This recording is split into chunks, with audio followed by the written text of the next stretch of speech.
Om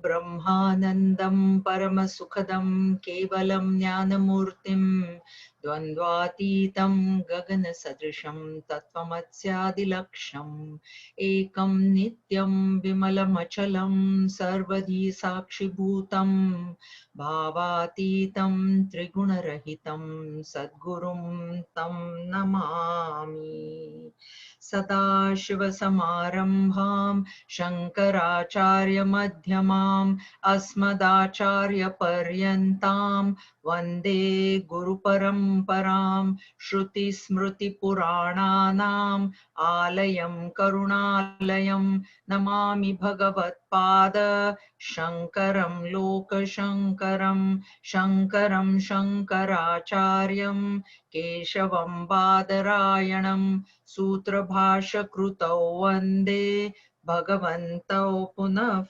Punaha Om Samasta Jana Kalyane Niratam Karunamayam Namami Chinmayam Devam Sadgurum Brahma Vidvaram Sadgurum Brahma Vidvaram Om Sahana Vavatu Sahanau Bhunaktu Sahaviryam Karavavahai Tejasvinavadhitamastu ma vidvishavahai.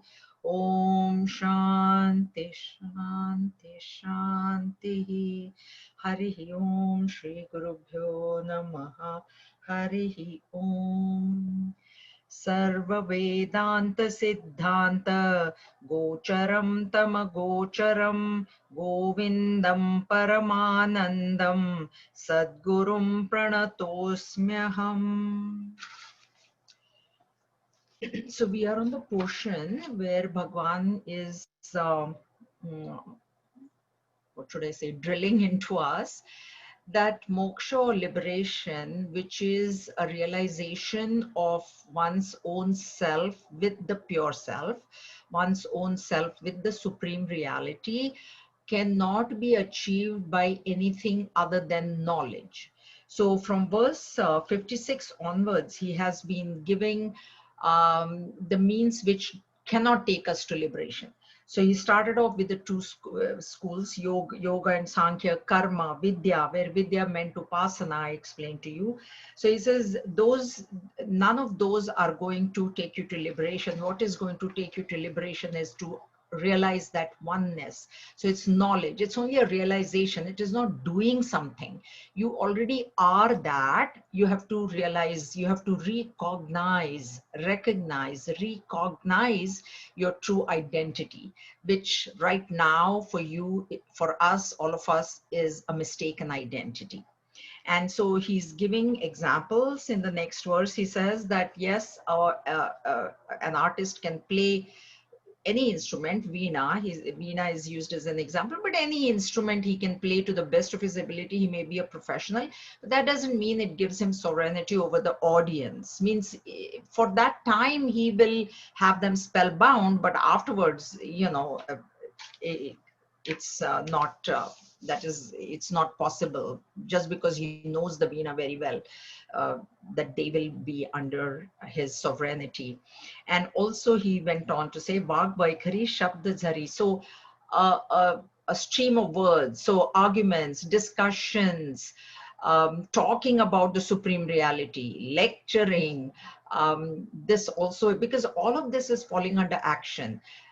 So no matter how much you talk or how much you lecture or how much you read on your own, even Shruti says that even reading on your own, it is not possible. You need to listen to it from the guru, a guru who already has experienced it.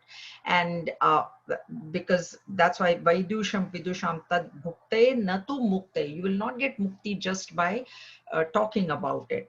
And then he says that if you go on reading the Shastras, the books, but you don't get the gist of it, that also is no good, because people read, but if you don't get the gist of it, no good reading. And once you, if you realize, then you really don't need the books either. Once you realize, see, people have realized without the books. Please understand that. Nisargdat Maharaj is there, you know, so he has not read anything. He has meditated and realized. That's why we know that through reading, it is not possible. But the problem is we are not at that stage. So we need somebody to tell us what we should do, how we should go about it. And that's why this whole Vivekachudamani has come about, because he's going to explain in great detail how exactly to go about it for all of us. And that's why he says that just reading books is not enough.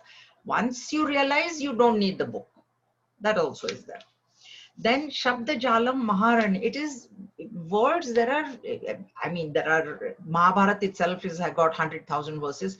4 Vedas, there are hundreds and thousands of mantras in there. So it is like a forest.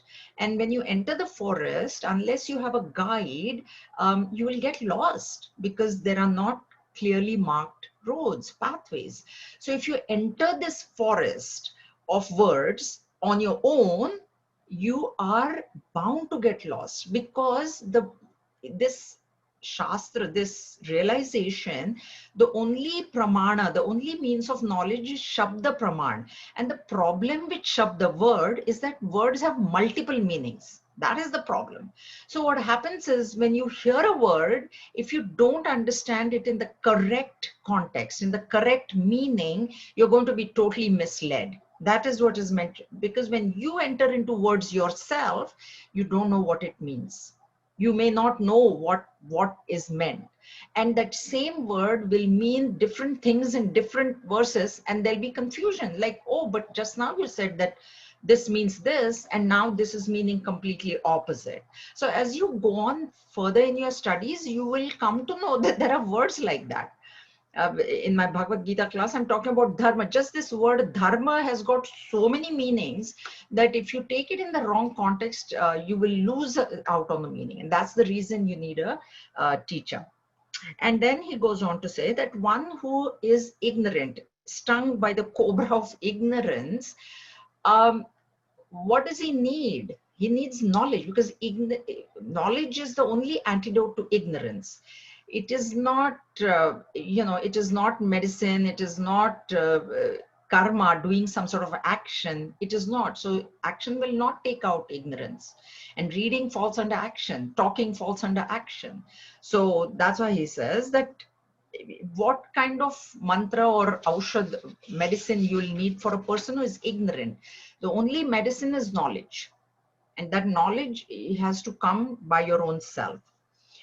And then he says liberation, the liberation is possible only by your own direct realization, not somebody else telling you about it. And he gives, a disease is not merely cured by repeating the name of the medicine. I gave you this example. The doctor can give us a prescription. If I keep looking at that prescription, or if I keep repeating that name, is my disease going to get cured? What I need to do is swallow that medicine. So with self-realization, if I go on saying Aham Brahmasmi, I just say it because I know the words, that is not going to give me liberation. I have to meditate on it and realize it myself. Okay, and then without the disappearance of the entire pluralistic world, I told you that the world is never ever going to physically disappear. What is going to happen is the reality that I give to it in my mind, that reality has to reduce. That reality has to be toned down. the feeling that I have that I cannot live without this world. What will happen to me if this is not there, that is not there? That sort of feeling I must not have. So the ignorant person and the realized master, they're both seeing at the same world. It is not that realize suddenly things don't seem different to him. Things, same sunset is there, same sunrise is there, same rainfall, same snow, same whatever the ignorant man is saying, exactly the same thing the realized master is saying. But what is happening in the mind of the ignorant person and what is happening in the mind of the realized master is totally opposite. It's totally opposite. So what is happening is, if an ignorant person gets some disease body, what he thinks is, I have got the disease, and the realized master says, the body has got the disease. What has this got to do with me? It has got nothing to do with me. That is the difference. Okay, so it will, just saying is not, this thought has to be there. So we had finished until 63, so we are going to go into verse 64, which is the same idea. From there to 66 verse is the same idea, and then the teacher is going to go into answering the questions, the actual questions that were asked. अकृत्वा शस्त्रुसंहारम् अगत्वाखिलभूषियम् राजाहमिति शब्दान्नो राजा भवितुमर्हति. Without eliminating his enemies and without bringing the entire land of his kingdom under his sway, by merely repeating, I am the emperor, one cannot become an emperor. So this is, he's continuing with that thought.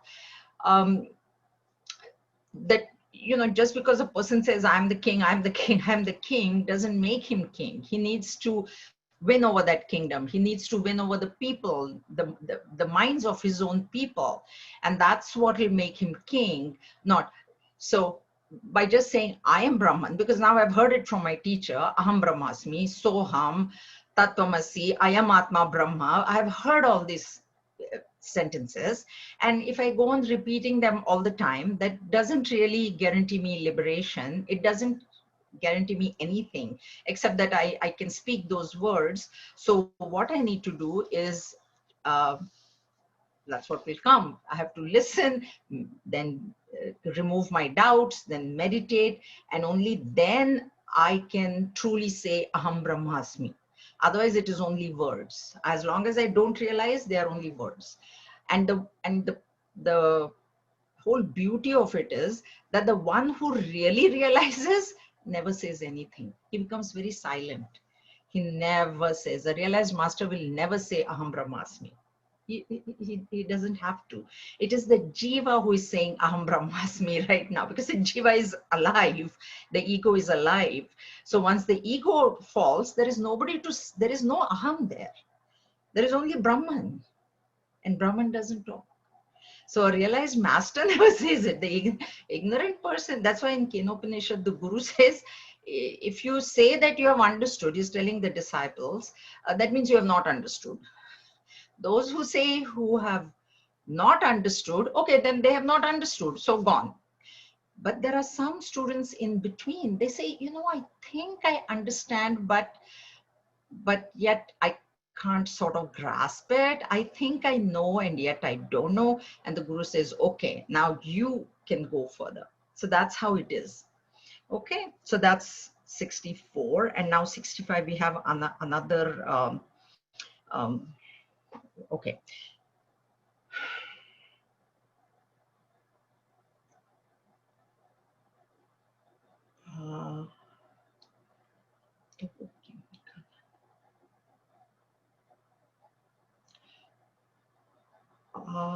To have to get the meter. आप्तो किं खननं तथोपरि शिलाद्युत्कर्षणं स्वीकृतिं निक्षेप समपेक्षते नहि बहिः शब्दैस्तु निर्गच्छति तद्वद् ब्रह्मविदोपदेशमननध्यानादिभिर्लभ्यते मायाकार्यतिरोहितं स्वममलं तत्त्वं न दुर्युक्तम् Shaktibihi.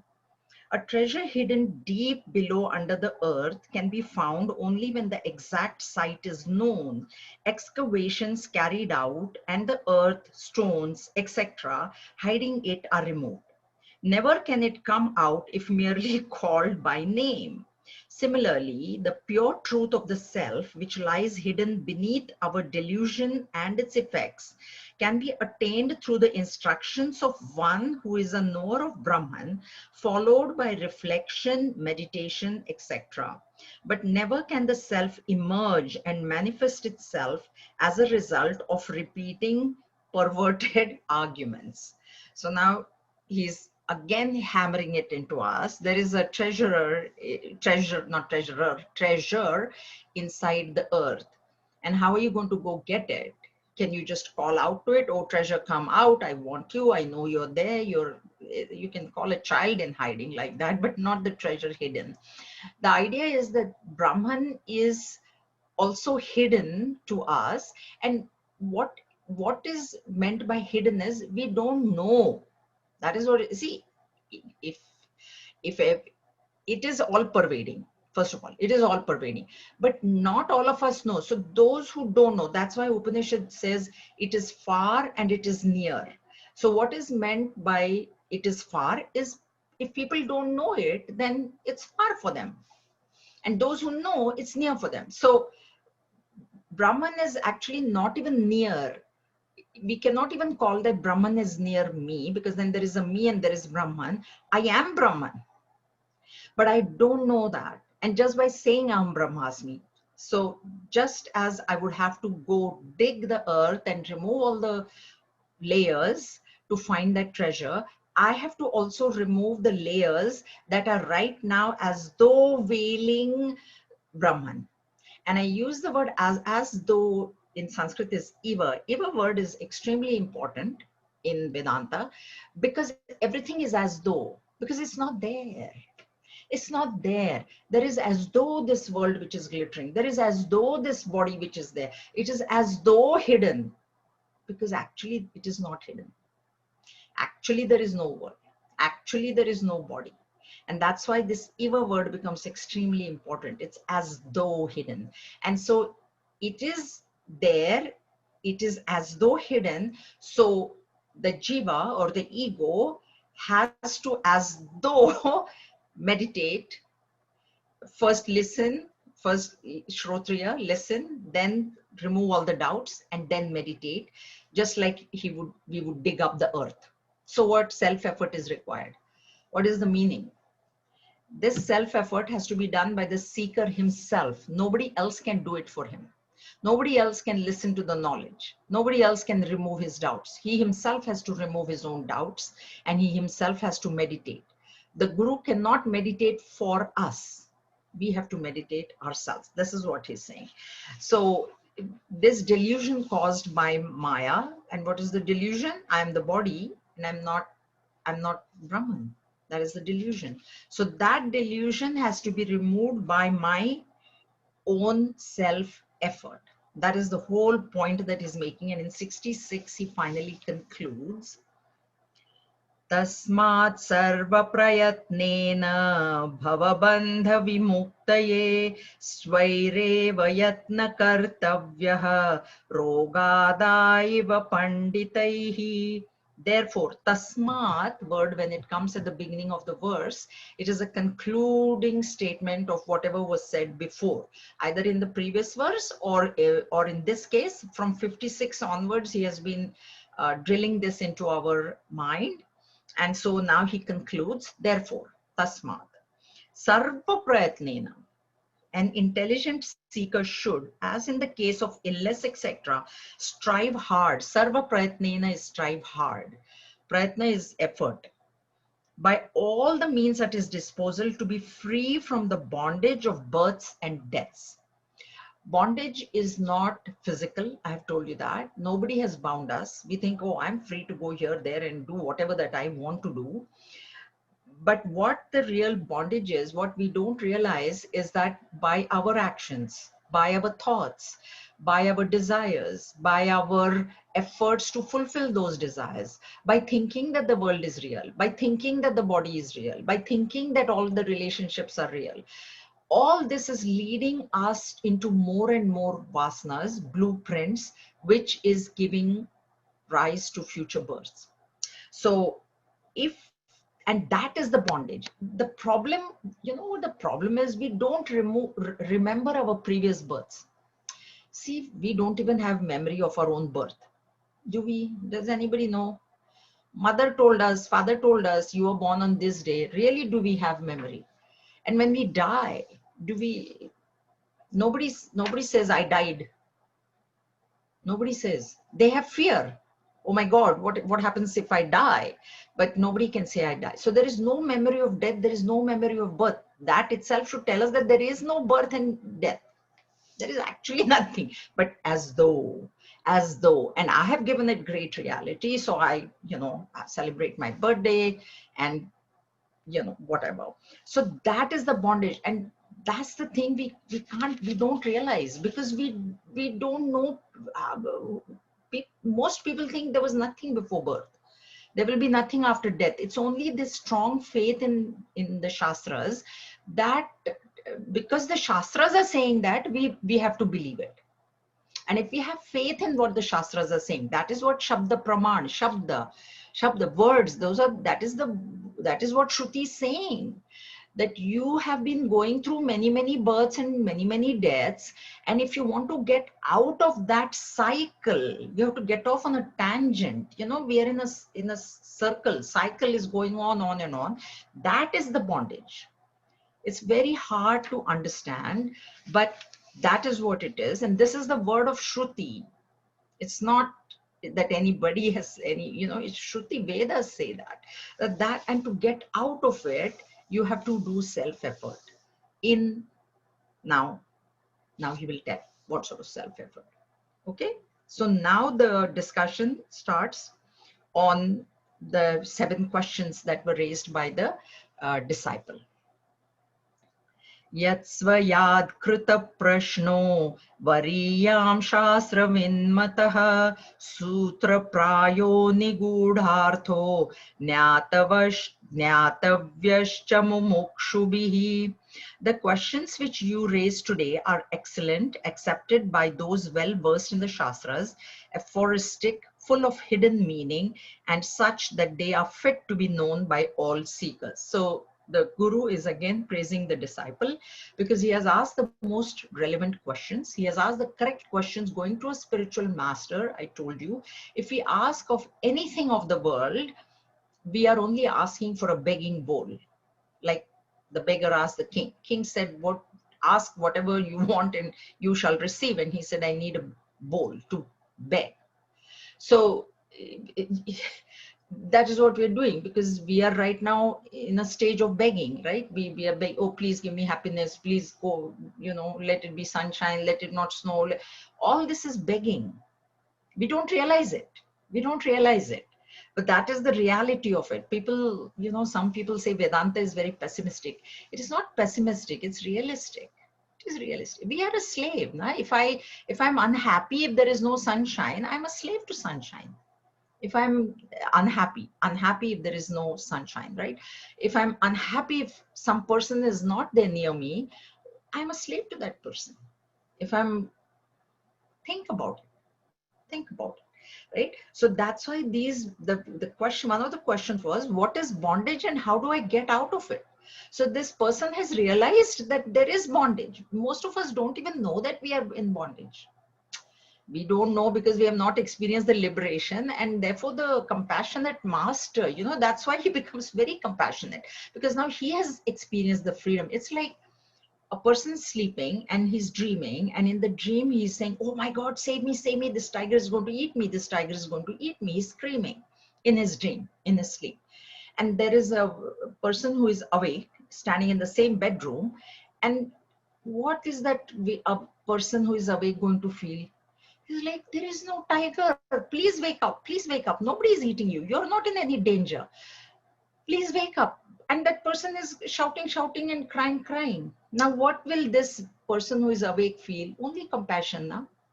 poor soul, he doesn't know. There is no tiger. There is nobody's eating him. Nobody's chasing him. But, but he's screaming. And that's where we are at. We are constantly, we may not, we do it in a very maybe fashionable way, but that's what we're doing. Right? And the compassionate master cannot feel anything but compassion. Arey Baba, you are not this limited being. You are not this. You are that infinite self. Now, what will the master do? What will the master do? That's why he's very happy when he gets one student like that. He will hold on to that student, and now he got this student. Says, now come sit. Now let me tell you 500 verses. I will tell you. So now he starts. शृणुष्वावाहितो विद्वत यन्मया समुदीर्यते तदेत श्रवणात् सद्यो भवबन्धात् विमोक्ष्यसे. Listen attentively, O learned one, to what I shall now tell you. Listening to it, you shall immediately gain a thorough liberation from the bondages of sansar.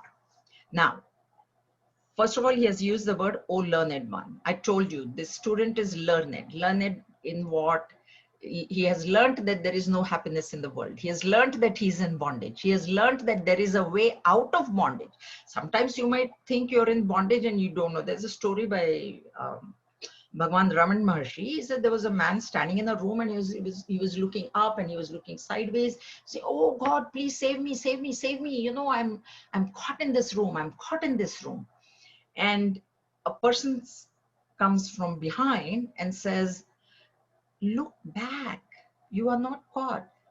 There is no wall behind." But he's not looking there. He's looking up to the ceiling. He's looking to the right. He's looking to the left. And he feels trapped in those three walls. And he says, "Oh, really?" He says, "Yeah. How do you think I got in?" And the idea is look inside. Look inside. So we don't, if we even come to know that we are in bondage, that is one step ahead. That is how this student is. So he says, by listening alone. Now you might think, oh, but isn't there Shravan, Mananam and Nididhyasana? If the student is ready, is absolutely ready, listening itself will give him liberation. And we see that in the case of Nachiketas. Nachiketas was an 8-year-old boy who was offered the complete wealth of this world almost, and he had so much dispassion, such a high level of dispassion. That is extremely important. That's what now the Guru is going to say, that the first thing you need is dispassion. So he had such a high level of dispassion that he refuses that entire wealth, and he says, "No, I want to know what is there after death." And at the end of this, he realizes. So Shravanam itself can give us liberation. Problem is, our mind is not ready. Our mind is not ready to absorb what is being said. And that is why we have all these virtues we have, but they are not to full capacity. So we do have some sort of vivek. We do have a little bit of vairagya. The way it is, what things we don't like, and those things we have vairagya, but not like 100%. We have quietness of mind only when I have things which are conducive to my liking, then my mind is very quiet. Otherwise it gets agitated. So because our mind is not fully ready, whatever we hear doesn't get absorbed 100%. See, there is a person who is speaking, and then there are person who are listening. Each one listens and understands as per their own mental capacity. That is what it is. There was one lady, she has passed on now, but she was telling me, and she gave a very good example. This is when Swami Tejomayananji was brahmachari. Imagine, okay? So this lady used to live next to Pavai, in Pavai, very close to the ashram. And brahmachari means Swami Tejomayanji at that time, he used to live in the ashram. So he would go to her building, and in the afternoon she would collect all these ladies from the building and they would have satsang. Brahmachari Vivek, his name was Vivek ji, right? So, and she said that we were like this hot tawa, tawa, the pan, where you make dosas or rotis, she said, we were like that hot pan. He would put, like you put water, you spray water on it, what happens? Immediate evaporation. He said he would give us the knowledge and we were absorbing it like anything. That was the intensity, with which they understood. And that intensity depends on how much the mind is ready. That's why he says that listening to it, you shall immediately gain a thorough liberation. Listening can give you, but our problem is we don't have the capacity even to listen. There is one thing known as hearing, and then there is another thing known as listening. Hearing is when it goes into one ear and goes out the other ear. Listening is when it goes through both ears and goes into your heart. And the thing is that, okay, listening is there, you've heard it, so then there has to be remembrance, and there has to be recollection when it's needed. What happens is, first of all, whatever is said, half to we right away forget only. We leave the class and half of what was said is forgotten. Okay, the other half which is retained is either forgotten after a few days. That's the reason that we have satsang every week, because, and that's the reason that Bhagwan is hammering things into us so that we would not forget. And those who recollect, unfortunately, they recollect very well when it is happening to somebody else. That people are very expert at. Vedanta just flows when it is somebody else. When it comes on their own self, suddenly everything falls apart. And that is not correct. So listening, if you really listen, then you will, and hold it in your heart and think about it after the class is over also. Then when it is most needed, you will bring it out and you will use that knowledge. That is the whole purpose of this knowledge. Like even in small things, you can use this. In your day-to-day life, you can use these principles. So not that you have to aim for liberation, but even if you get peace of mind in this world right now, living here, that is a great big step ahead. That's why he says, Tadet Shranvat Sadyo, Shravanat Sadyo, Shravanat, in Shravana, in listening itself, you can gain liberation. That is not an exaggeration. It is. Arjun also, same thing with Arjun. Arjun heard with such great intensity. In chapter 18, he says, I have recognized myself. Why recognized? Because he didn't become, we don't become Brahman, we are Brahman, but we have forgotten that in the glitter of the world. And that's why we have to recognize our real identity. That's all there is. It is a recognition of who we really are. There is nothing to be gained from outside. That part has to be remembered. Now he starts. Mokshasya hetu pratamo nigadyate vairagyamatyantamanityavastushu tatashamaschapidamasthitiksha nyasa prasaktakhila karmanam bhrisham. For liberation, mokshasya hetu. Hetu is reason. So for liberation, first comes extreme detachment from finite objects of sensual satisfaction. Then follow calmness, self-control, forbearance, and complete renunciation of all selfish actions. Okay, so detachment is vairagya, dispassion is vairagya. And how will detachment or dispassion come? Unless I have viveka, discrimination.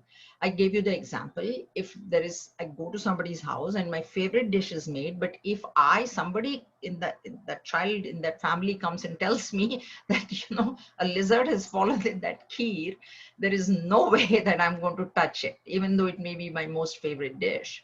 So when the discrimination comes, detachment becomes easy.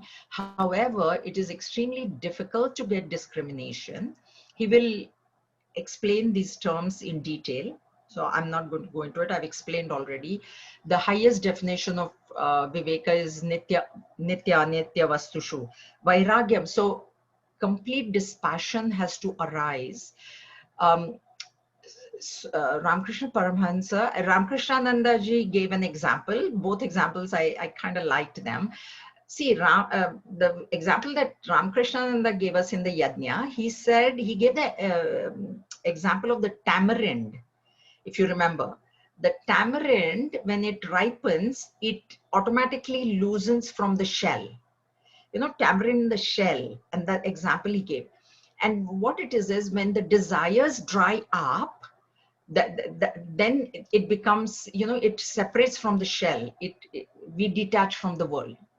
As long as we have desires in our mind, it is very hard to detach from the world, because the whole idea that a desire has arisen is because I think there is happiness in that thing. I think that that thing is real, whatever it may be, the world or whatever is there in that world. And not only that it is real, it is going to give me happiness. So when that detachment comes, then knowledge arises. It becomes easy for knowledge to arise. But Ramakrishna Paramahansa gives the example of the coconut, which I think is also very nice. Is when the water, see, the water inside is the desires.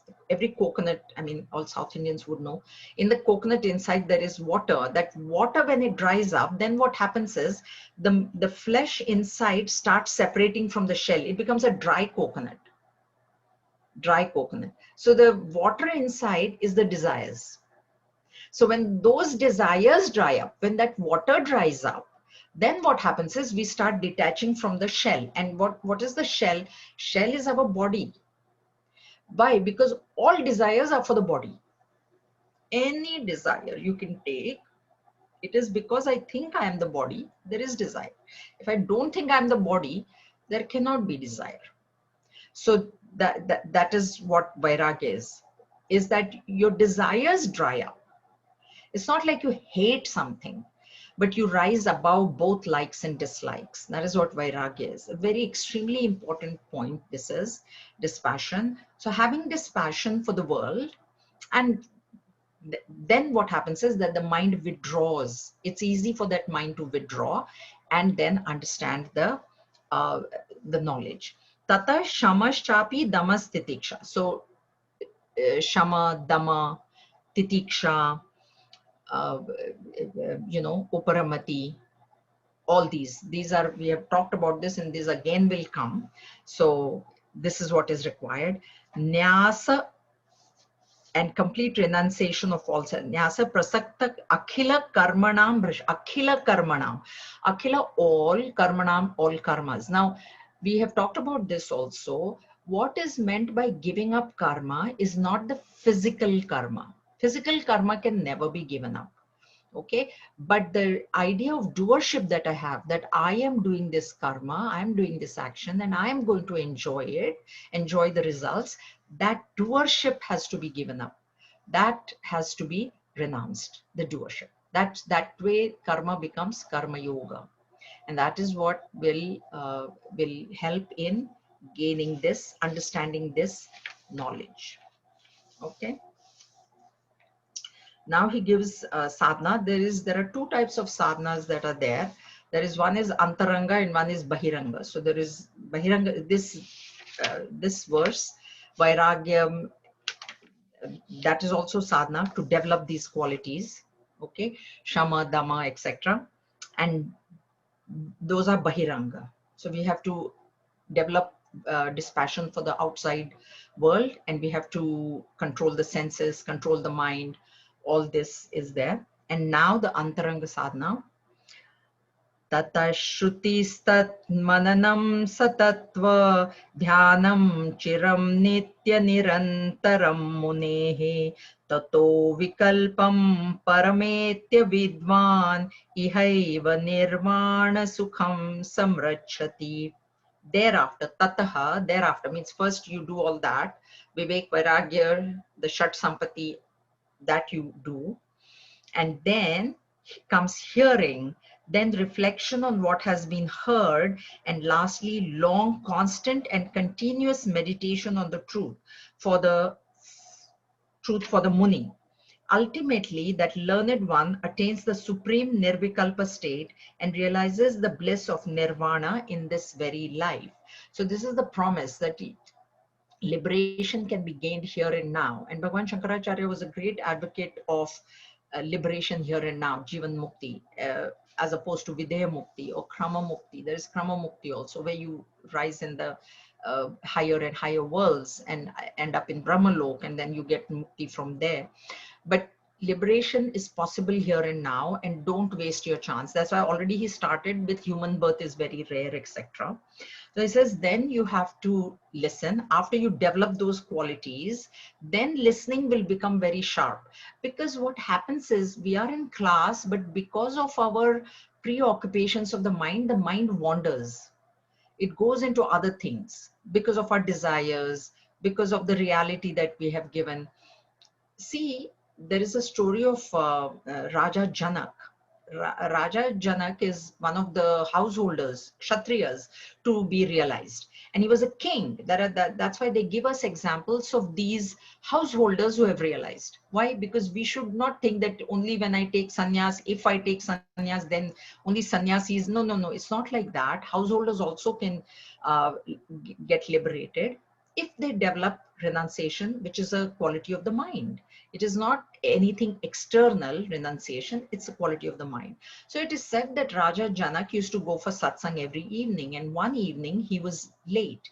So these other they were in orange, they were so-called sannyasis, and they were there, and the guru says, oh, the king is not here as yet, so let's wait for a few minutes. And the thought that comes in these other people's minds is that, oh, see, guru would not have waited for us, but because he's a king and he's supporting this ashram, the guru is partial to the king. So he's a guru, he understands, but he doesn't say. Then King Raja Janak comes and the satsang is continuing. Suddenly, in between the satsang, there is a huge uproar. There's a fire in the kingdom. Everything is getting burned. All these other people, so-called sannyasis, they say, oh my God, my hut will get burned. I've got my, clothes hanging on the clothesline. They will get burned. They just start running helter-skelter. They say, oh, there's fire, there's fire. They start running. And Raja Janak is sitting there very calmly. And the guru says, don't you want to go? Are you not? Your people are getting killed in the fire. They're getting burnt in the fire. Why are you sitting here very calmly? So he says, no, this is my time for satsang that I have reserved. And I have my deputies whose duty it is to now go look after my people. For this 1 hour, I am not king. I am a student. And I have appointed, my assistants are there. And I have full faith in them. So then he tells the other people, because with his yoga maya, he had done the fire with this thing. He says, this is why I waited for him, because amongst all of you, he's the most sincere student. Even though he thought his whole kingdom, his palace, maybe his wives were there, children were there, whatever was there is getting burnt. He said, no, now I have given. So that sort of attitude we must have when we come for our satsang also. That for this 1 hour at least have complete 100% detachment, 100% discrimination, have 100% quietness of mind, quietness of senses. Don't worry, oh, now after this I have to do cooking. At least so that's why we keep it only 1 hour.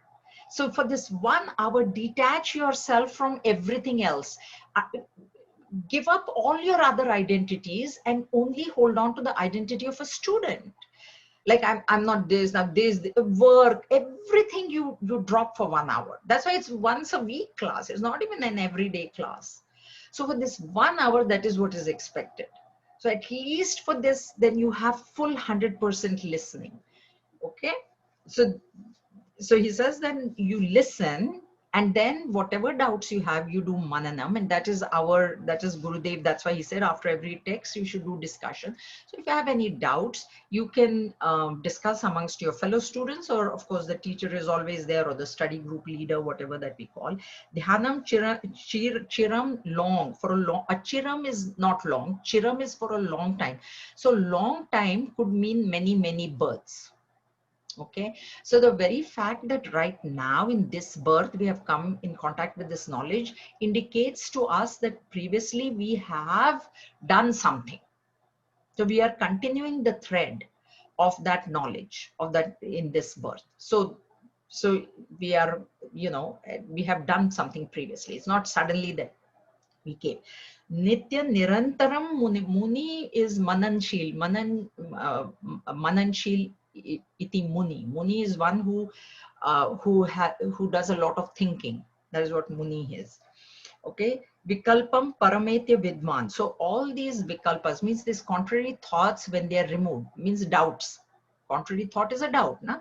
Should I do this? Oh no, maybe not. Maybe go, not go, not go. To be or not to be.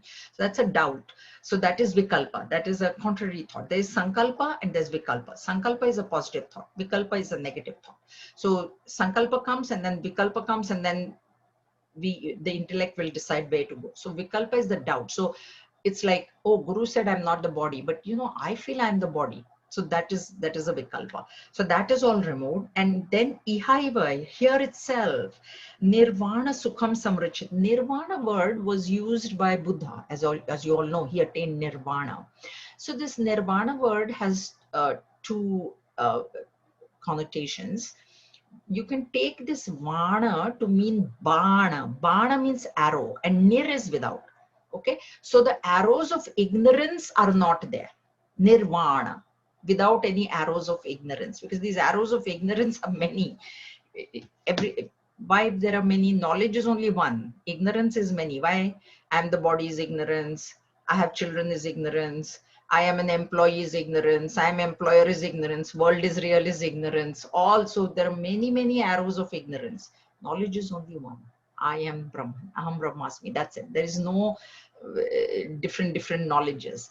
So this nirvana word means where the arrows of ignorance are not there, or nirvana means where the fires, vana is fire also. One meaning of vana, the word vana is fire. So without fire. So where the fire of desires are not there. Because its desire is the fire that is burning in our mind constantly. And because of those desires, I'm constantly pushed into action. And because of that action has to give result. So it gives result. And then that result is what binds me into the next birth. Because when an action is performed, there are two types of results that come. Drishta and adrishta, seen and unseen. So see, certain actions, I'm hungry, I'm cook some food, I eat, immediate result I have seen. It is a drishta result, drishta, it's seen. Hunger was there, I ate food, hunger is appeased. Result is, karma is done, result is done, finish, it's balanced. But then there are other karmas which give adrishta phala. Adrishta means it is not an immediate result.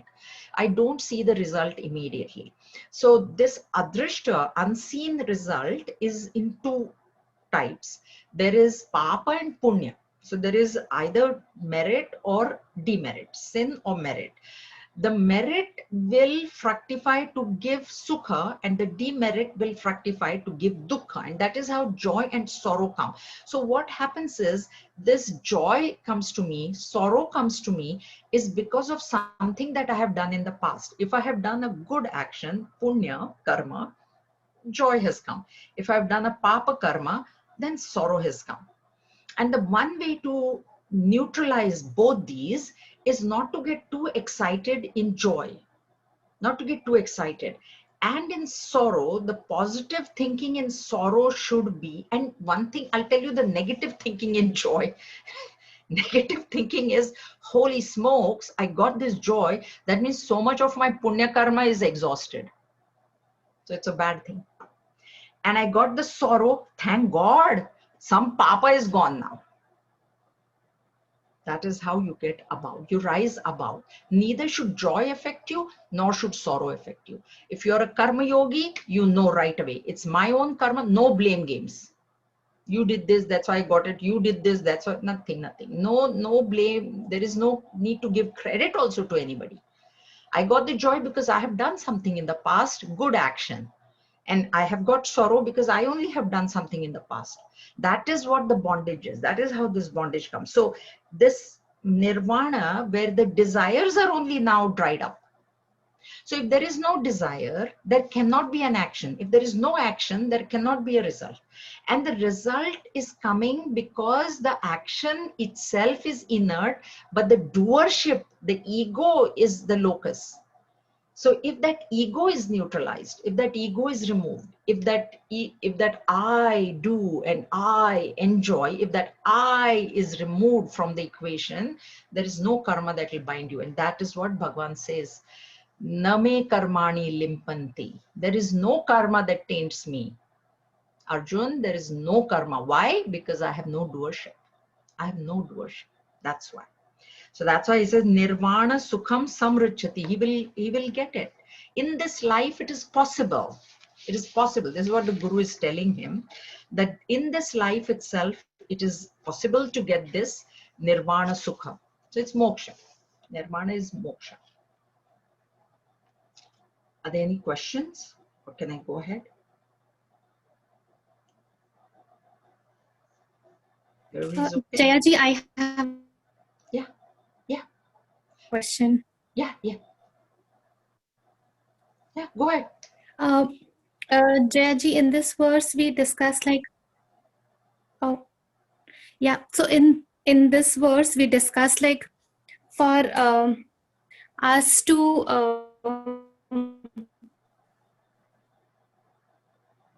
I can't hear you.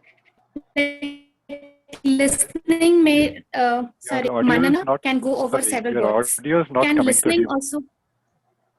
Your audio is not Oh, you coming can't through. Do you listen? want to switch off the video for some time? I think your bandwidth is not so. Just switch off your video and you should be able to speak.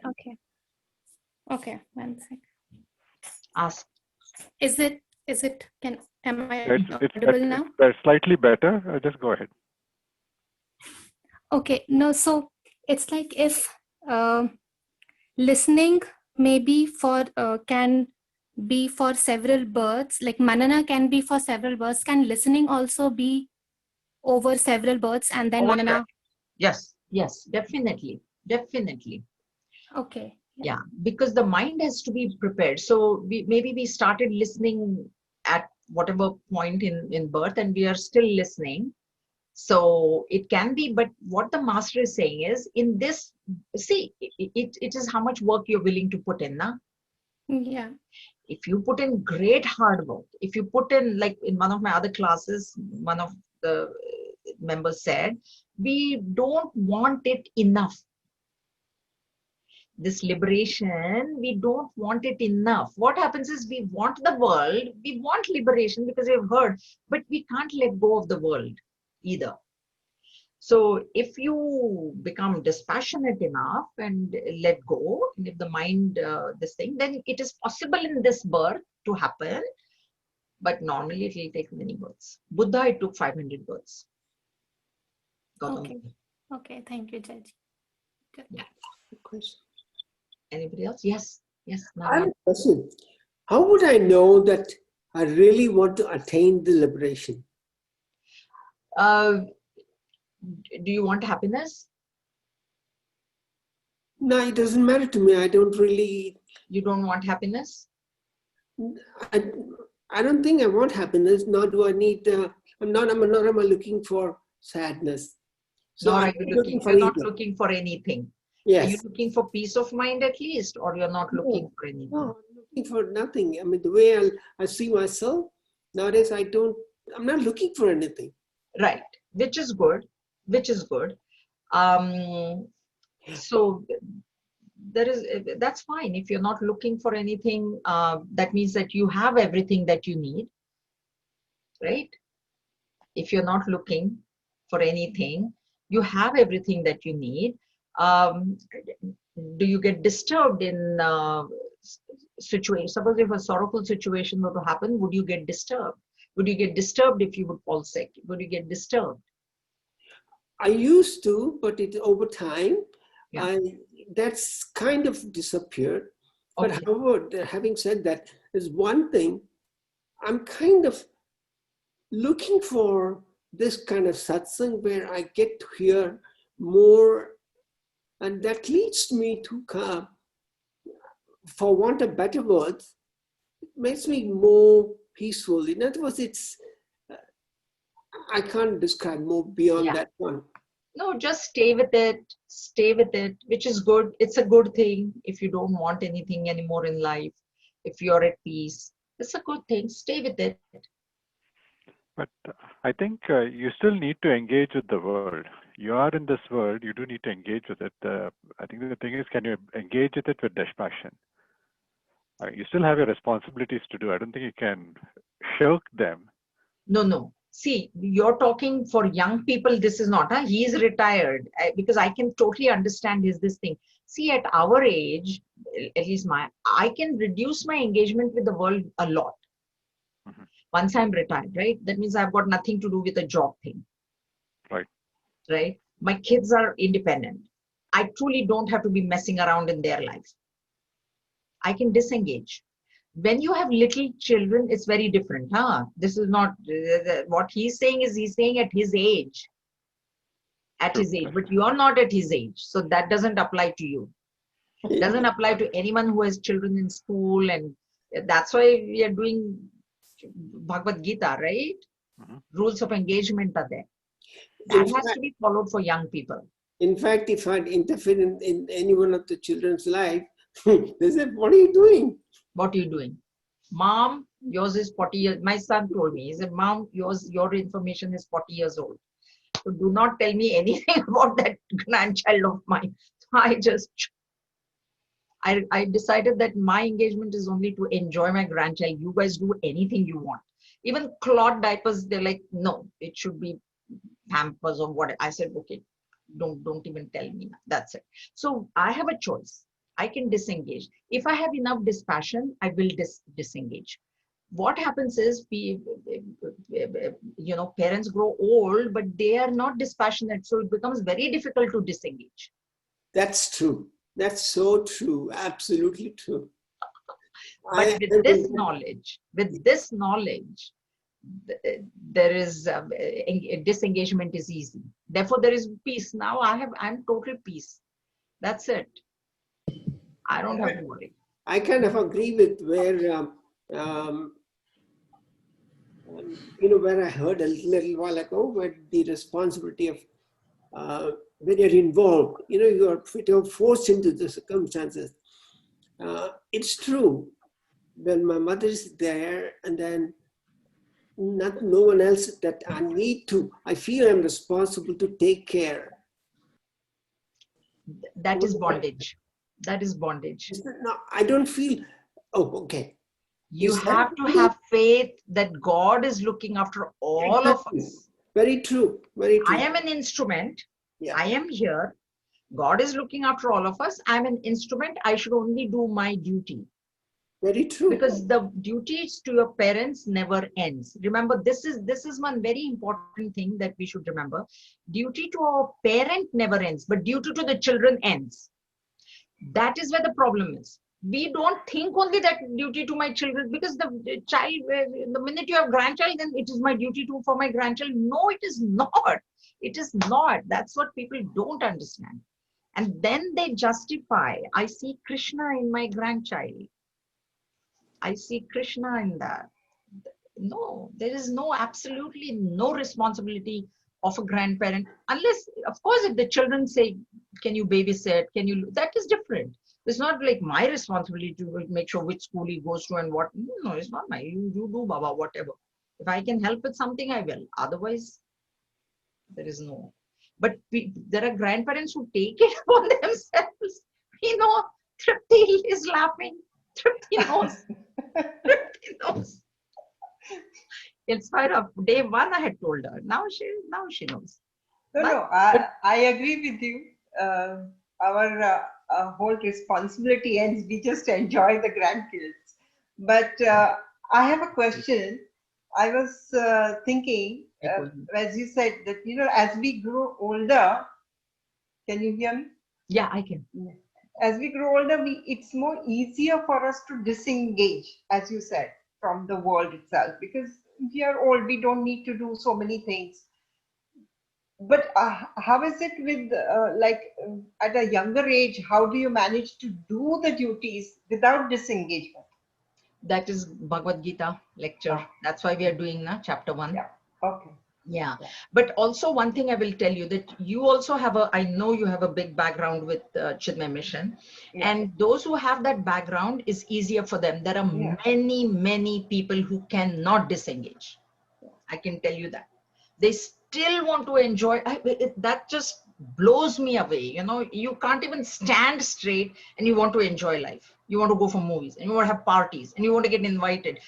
And I have seen this. I see this, and it just, I can't understand. What happens when somebody that you know very well is doing the same thing as you're saying, and yet you cannot explain to them that what kind, it, to looking at them, you feel, how can I explain to them what is happening? And why Yeah. are you doing this? Well, she asked me, this lady asked me only, ऐसा क्यों होता है? So I just told her, your mind is not mature.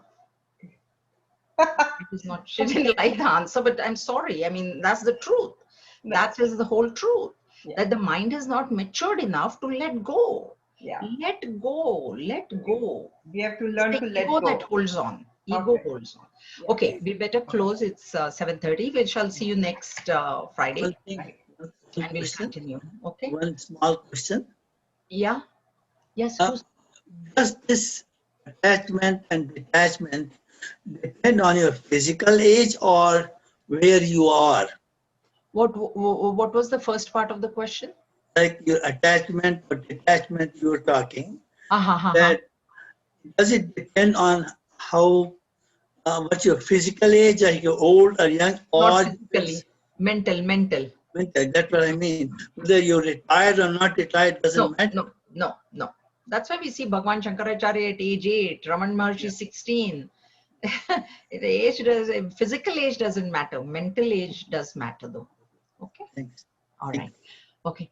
ॐ स्वस्ति प्रजाभ्यः परिपालयन्तां न्यायेन मार्गेण महिं महिषाः गोब्राह्मणेभ्यः शुभमस्तु नित्यं लोकाः समस्ताः सुखिनो भवन्तु काले वर्षतु पर्जन्यः पृथिवी सस्यशालिनी देशोऽयं क्षोभरहितः ब्राह्मणाः सन्तु निर्भयाः ॐ सर्वेषां स्वस्ति भवतु सर्वेषां शान्तिर्भवतु सर्वेषां पूर्णं भवतु सर्वेषां मङ्गलं भवतु सर्वे भवन्तु सुखिनः सर्वे सन्तु निरामयाः सर्वे भद्राणि पश्यन्तु मा कश्चित् दुःखभाग् भवेत् ॐ असतो मा सद्गमय तमसो मा ज्योतिर्गमय मृत्योर्मा अमृतं गमय ॐ पूर्णमदः पूर्णमिदं पूर्णात् पूर्णमुदच्यते पूर्णस्य पूर्णमादाय पूर्णमेवावशिष्यते ॐ शान्ति शान्ति शान्तिः हरिः ॐ श्रीगुरुभ्यो नमः हरिः ॐ